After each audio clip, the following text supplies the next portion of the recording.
Súčasťou areálu zrekonštruovaného kaštieľa v Snine je Malý Kaštieľ. Aj túto historickú pamiatku chce mesto obnoviť. Preto predložilo žiadosť o nenávratný finančný príspevok v rámci výzvy regionálneho operačného programu. Malý Kaštieľ a historický park sú zaradené medzi národné kultúrne pamiatky mesta. V súčasnosti je táto historická budova vo veľmi zlom stave. Malý Kaštieľ, tak ako túto budovu voláme, bolo stále také obslužné zariadenie k Veľkému Kaštieľu. Bolo to vlastne objekt pre služobníctvo, kuchyňa a sklady. Takže teraz podobne, keďže sa to podarilo teda zastabilizovať, aby teda objekt sa nedevastoval naďalej. Nevyhnutná obnova Malého Kaštieľa zmení jeho vzhľad a poskytne nové priestory. Mali by tam byť okrem teda depozitára nejakej umeleckej dielne, edukačná miestnosť asi pre 30 ľudí, potom priestor pre také regionálne špeciality, ale hlavne teda tá obslužná činnosť pre Veľký Kaštieľ. Celkové náklady predstavujú viac ako 680 000 eur. Mesto sa na realizácii projektu bude podieľať 5%. Novú podobu by mal získať aj susediaci historický park. Malo by sa obnoviť pôvodné historické jazierko, altánok, chodníky, aj časť s výsadbou pôvodných drevín. Pribudnúť by mala studňa i kamenný domček s dreveným mólom, ktorý tu v minulosti stál. Súčasné močarisko nahradí jazierko, ktoré kedysi tiež tvorilo súčasť parku. Príjemné prostredie doplnia chodníky aj oddychové zóny. Máme vlastne ambíciu celé toto územie Sniny dostať do pôvodného stavu, pokiaľ sa dá, alebo teda aspoň ho vylepšiť do takej slušnej kultúrnej podoby, pretože súčasťou tohoto areálu je nemocnica, ktorá už je tu 60 rokov. Tu sme tiež pred niekoľkými rokmi dali do poriadku teda priestory exteriérové. Samospráva verí, že sa táto historická, kultúrna a oddychová zóna mesta tak stane ešte lákavejšou a atraktívnejšou. Zo Sniny Iveta Buraľová.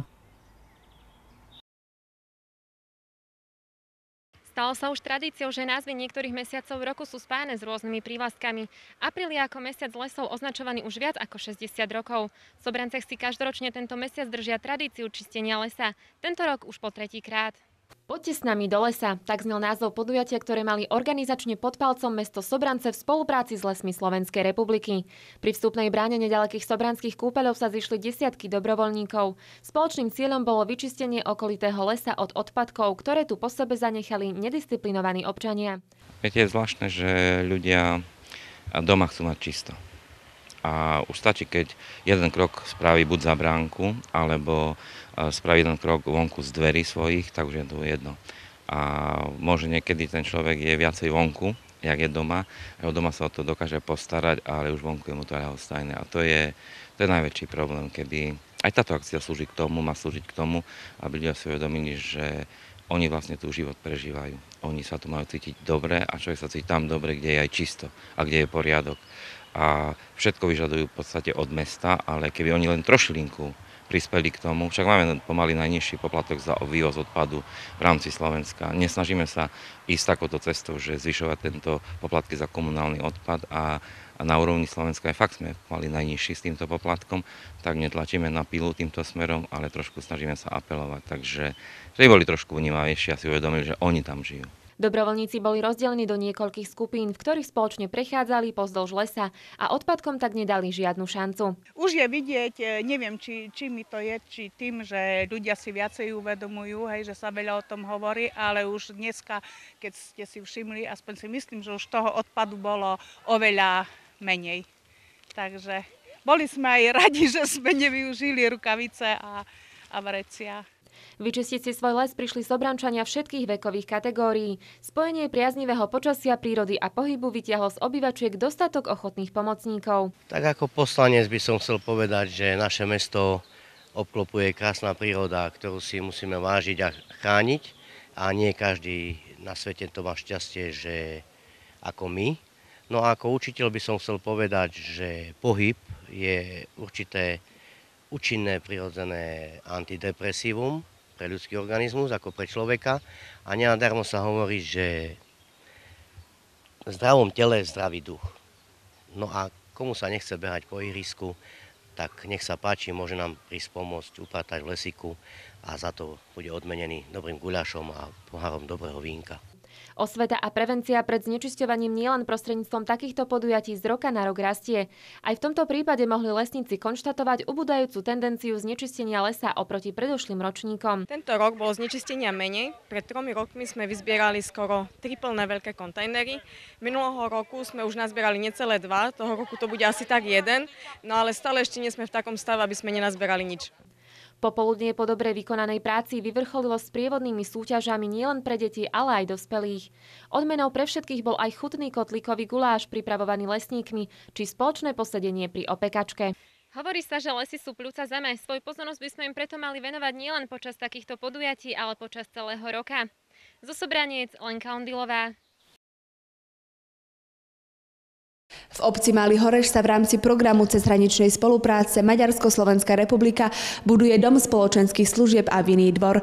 Po 17 mesiacoch implementácie projektu už vidieť výsledky. Projekt rieši rekonštrukciu bývalého rodinného domu, na ktorú sa použije spolu 576 000 eur. V aktuálnej fáze prestavby je hotová vonkajšia časť spoločenského domu, nová strecha budovy, obvodové steny sú tepelne izolované a v dvore je už vybudovaný altánok určený pre návštevníkov na účely ochutnávok vín a na oddych. Sa vymenili komplet všetky okná, všetké dvere. Vonkajšia fasáda je komplet zateplená polystyrenom 10 chrúbkou a na to je potom farebná omietka natiahnutá. Rekonštrukciu sme začali i v máji 2013. V súčasnosti prebiehajú úpravy interiéru. Na prízemí môžeme nájsť tzv.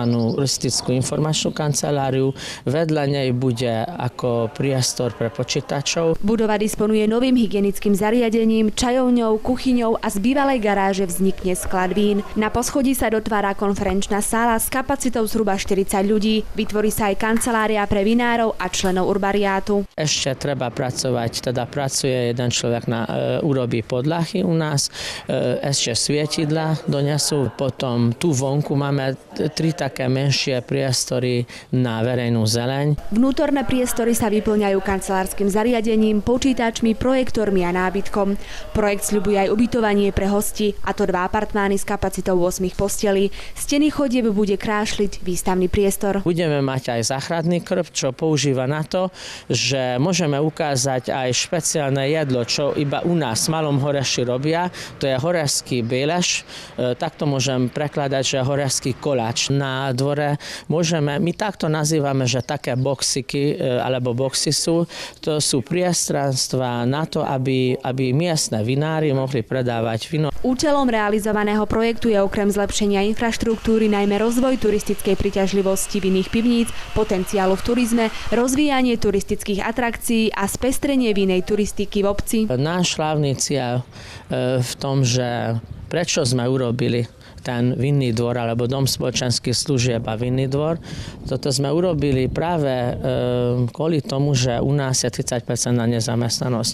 Ľudia pestujú hrozno už dávno, teda niekoľko 100 rokov. Máme veľmi staré pivnice, 400-500 ročné pivnice a tento príde sem a vidia, že čo máme. Každý povedal, že niečo treba s tým urobiť, aby sme to ukázali. Novou atrakciou bude aj vinný stĺp v strede obce, kde pri slávnostných príležitostiach bude možné zo štilizovaného otvoru ochutnávať víno miestnych vinárov. Od vinného stĺpu povedie chodník na vinný dvor. Ten bude slúžiť aj miestnym obyvateľom, obohatí ich prostredie a zvýši bezpečnosť pri cestnej premávke. S podporou eurofondov by mala byť stavba dokončená v auguste tohto roka. Z Malého Horeša Martina Kužmová.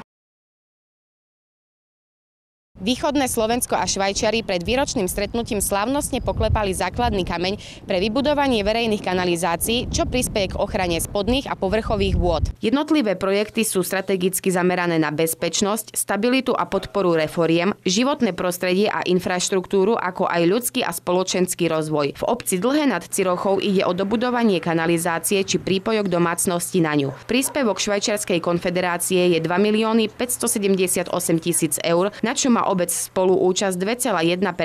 Stavba by sa mala zrealizovať za 25 mesiacov. Máme vybudované zhruba 7 km kanalizácie a plne funkčná spustená čistiareň odpadových vôd. V rámci tohto projektu švajčiarsko-slovenskej spolupráce sa vlastne ide dobudovať ďalšie 5 km kanalizácie, rozšírenie čistiarne odpadových vôd a v rámci tejto druhej etapy sú tam ešte 4 prečerpávacie stanice. To znamená, tie prečerpávacie stanice riešia otázku spadovosti, to znamená tam, kde je problém, aby tie splášky stekali prirodzeným klesaním, vlastne tak je nutné ich vlastne prečerpať. V obciach Tušice, Tušická Nová Ves a Horovce je cieľom projektu zlepšiť služby komunálnej infraštruktúry v oblasti zberu a čistenia odpadových vôd. V prvej etape stavby bola vybudovaná čistička odpadových vôd a 5,5 km kanalizačnej siete. V druhej etape by sa mala stavba rozšíriť. Podporená časť by mala obnášať zhruba 9,7 km kanalizačnej siete a vybavenie čističky odpadových vôd technológiou. S tým, že po realizácii stavby, to je 22 mesiacov samotnej stavebnej práce, by malo nasledovať 8 mesiacov skúšobnej prevádzky. Po ukončení tejto skúšobnej prevádzky a po zrealizovaní časti podporenej cez švajčiarsky finančný mechanizmus by malo dôjsť k dobudovaniu cirka 2,5 km kanalizačnej siete cez Východoslovenskú vodárenskú spoločnosť. Celý proces aj na základe rámcovej dohody so Švajčiarskou konfederáciou bol dvojstupňový a dvojkolový. To znamená, že predložené návrhy o nenávratný finančný príspevok museli prejsť slovenským a švajčiarskym hodnotením. Program je financovaný z prostriedkov štátneho rozpočtu. Úradom vlády, ktorý je zmluvným partnerom, bude vyplatených celkovo v rámci tohto programu skoro 56,6 milióna eur. Až následne, keď teda vlastne sú prostriedky zo štátneho rozpočtu vyplatené konečným prijímateľom, žiada Slovenská republika Švajčiarsku konfederáciu o preplatenie časti týchto nákladov,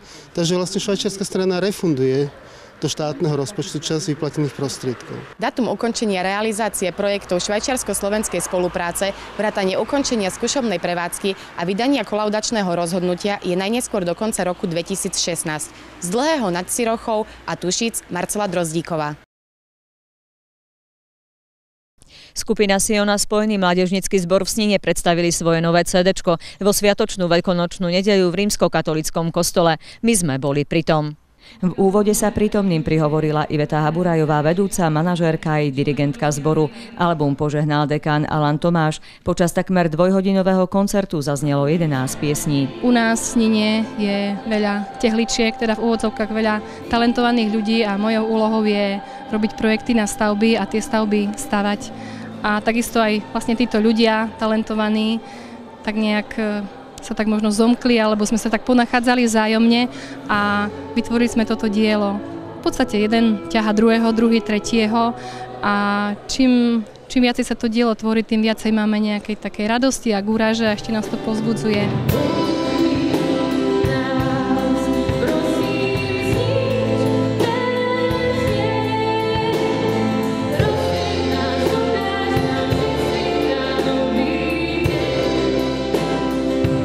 Svoje CD-čko nazvali Sila ducha, obsahuje 13 autorských piesní. Za nimi sa ukrýva poriadne veľký kopec tvrdej práce. Nie je to taká 9-mesačná námaha.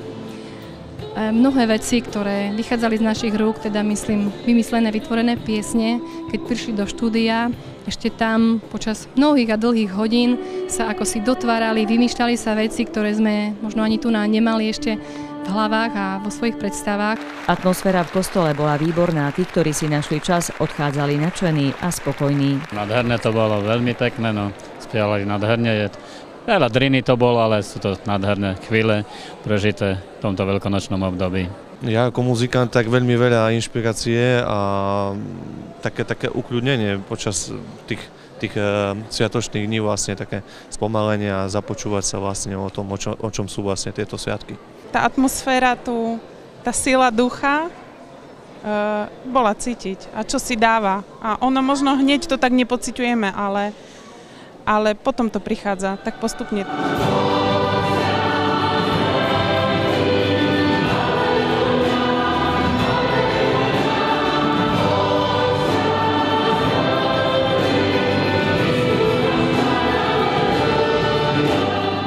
Mládežnícky zbor v Snine má dlhoročnú tradíciu, neustále sa formuje. Dnes je jeho originálnou súčasťou kapela.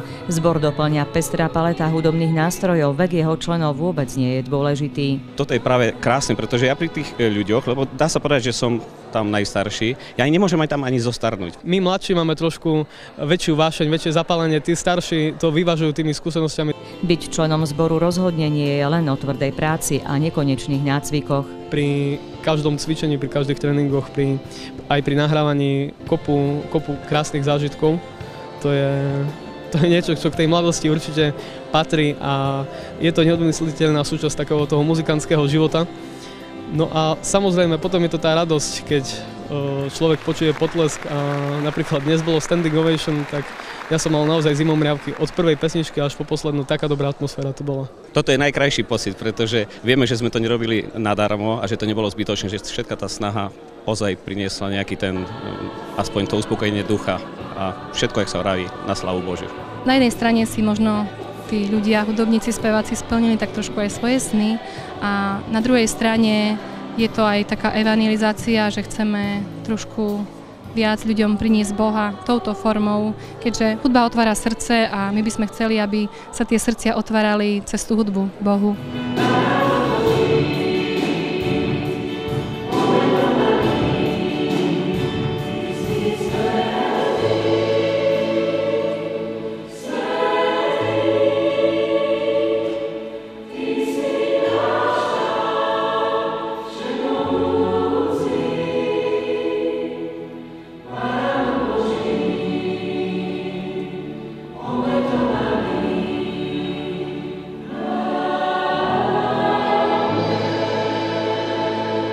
Zo Sniny Iveta Buraľová.